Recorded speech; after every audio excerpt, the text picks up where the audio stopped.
Hi, today I want to look at a game where I'm playing white against Greek GM Athanasius Mastro Vasilis. This was a 5-minute auto-pairing game played on the Internet Chess Club on the 3rd of November 2009. My rating was 2289 and my opponent's rating was 2525. It is equal material, but white has good pressure on black's d-pawn and is currently threatening to double black's pawns with bishop takes f6.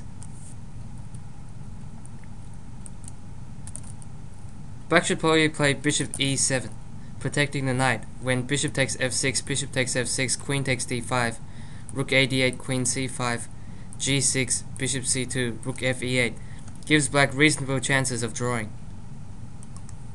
My opponent played knight e7. This is probably slightly inaccurate. What would you play in this position?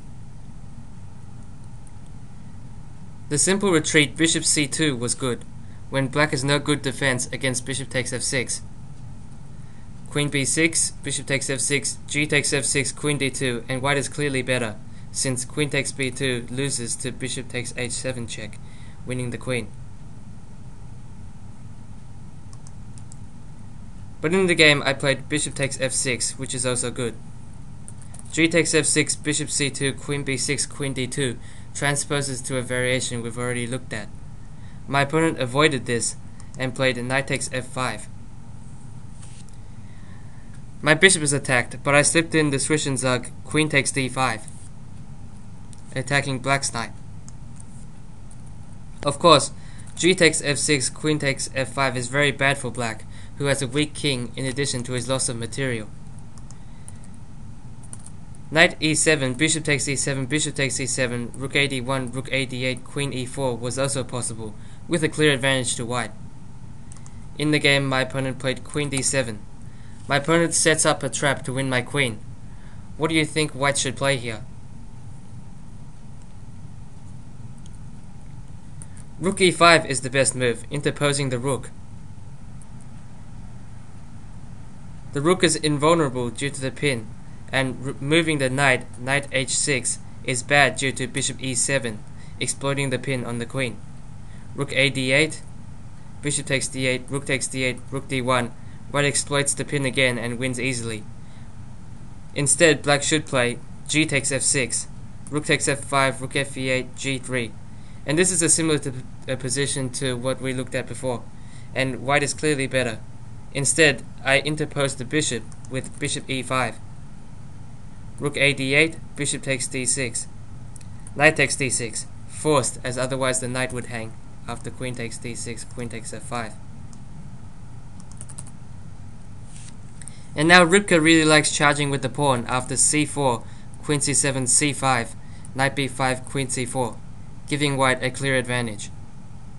In the game I played the less ambitious rook ad1, queen c7, queen h5, threatening knight g5. My opponent plays h6, h3. This way of playing is inaccurate as my queen side is weak. I didn't realize this at the time. Knight c4. My opponent correctly sees that my queen side is weak and starts to attack the base of my pawns. Now rook takes d8, b3, knight d2, c4 was simpler, and white keeps his extra material. In the game I played the slightly inaccurate b3, rook takes d1, knight b2. And now I definitely thought that I was going to lose the c pawn eventually. Or I was forced to lose the c pawn in this situation. But actually, white has an amazing way to keep the c-pawn. Rook c1 is not good, and this is what I played in the game. Rook d2 was the best move. Queen takes c3, and now amazingly, white wins a pawn back. Queen f5. The idea is that the knight is almost trapped, and white can exploit this for material. White threatens to win the knight with queen b1. So black plays queen c1 check, king h2. Now the threat is queen d5, again sealing in all the escape squares for the knight. Black should escape while he still can, with knight d1. Rook c2, queen b1, knight e5. And now white switches to an attack on the black king. Black can't afford to mess around with a nonsense move such as a5. How does white win? knight takes f7 is the best move.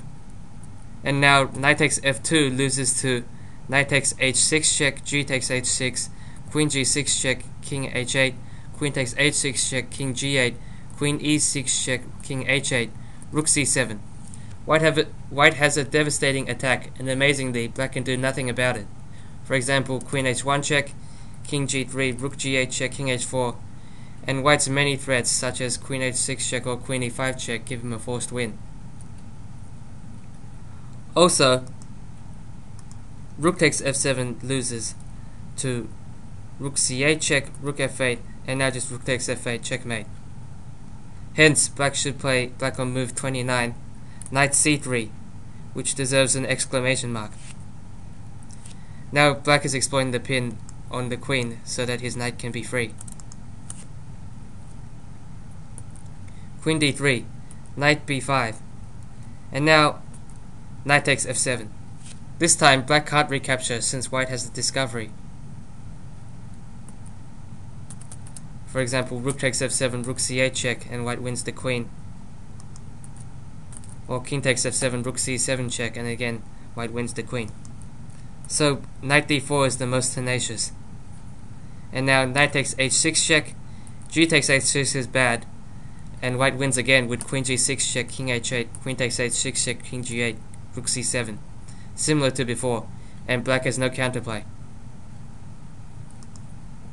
So king h8, rook d2, queen takes d3, rook takes d3, black takes another pawn for the knight, knight takes b3, rook takes b3, g takes h6, king g3, and after that very long-winded variation, white has a clear advantage. Instead, I played the miserable move rook c1 on move 25.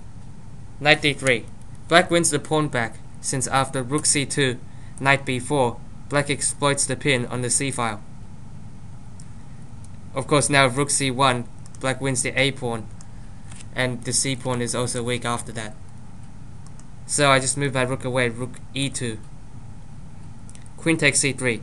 Eventually, black gained the upper hand by winning a pawn in this benign position, but I was able to defend the endgame, and we drew by repetition on move 106.